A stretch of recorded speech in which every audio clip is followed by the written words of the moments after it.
നമ്മുടെ കുഞ്ഞുങ്ങൾക്ക് ചായയുടെ ഉപയോഗം ഒന്ന് കുറയ്ക്കാൻ ഫ്ലേവേർഡ് ആയിട്ടുള്ള പാല് തിളപ്പിച്ചതും ഫ്ലേവേർഡ് ആയിട്ടുള്ള തേയില വെള്ളവും, ഇത് ഒരു ഉന്മേഷം കിട്ടും.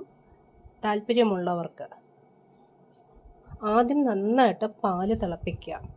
പാല് തിളപ്പിച്ചിട്ട് ബ്ലാക്ക് ടീ വേണ്ടുന്ന കുട്ടികളാണെങ്കിൽ വല്ലപ്പോഴും ബ്ലാക്ക് ടീക്ക് വേണ്ടുന്ന തേയില കപ്പിലേക്ക് ഇടുക.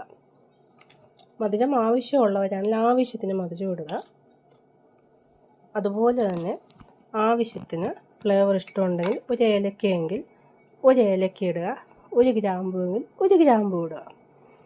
ഫ്ലേവർ കുറച്ച് കൂടാൻ വേണ്ടിയിട്ടാണ് ഞാനിവിടെ ഗ്രാമ്പു 3 ഇട്ടേക്കുന്നത്. ഒപ്പം തിളച്ച പാലിൽ ഞാൻ ഓൾറെഡി ഏലക്കയും ഗ്രാമ്പു ഇട്ട് തന്നെയാണ് തിളപ്പിച്ചത്. എന്നിട്ട് ഇത് നമ്മൾ അടച്ചു വയ്ക്കുക. നല്ല തിളച്ച വെള്ളം നമ്മുടെ തേയില വെള്ളത്തിലും അടച്ചു വയ്ക്കുക. വളരെ ഫ്ലേവേർഡായിട്ട്, തിളയ്ക്കാതെ തന്നെ വളരെ ഫ്ലേവേർഡായിട്ട് ഒരു തേയില വെള്ളം കിട്ടുന്നു. ഇത് കുറച്ച് സമയം കഴിഞ്ഞ് നമ്മൾ ഉപയോഗിക്കുക.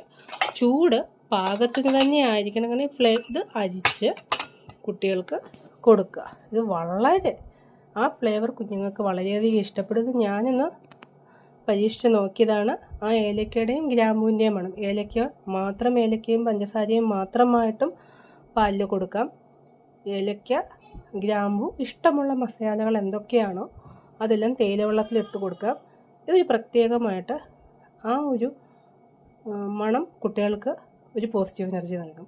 ഇതല്ലാതെ ഇഷ്ടമുള്ളത് എന്തൊക്കെയാണോ, റോസ് പെറ്റലാണോ, അതല്ലെങ്കിൽ തുളസിയാണോ, കറുവപ്പട്ടയാണോ, കുട്ടികൾക്ക് ഇഷ്ടപ്പെടുന്ന രീതിയിൽ അലർജി ഇല്ലാത്തത് എന്തും നമുക്കിങ്ങനെയൊന്ന് നമ്മുടെ കുട്ടികൾക്കൊന്ന് കൊടുത്തു നോക്കാം.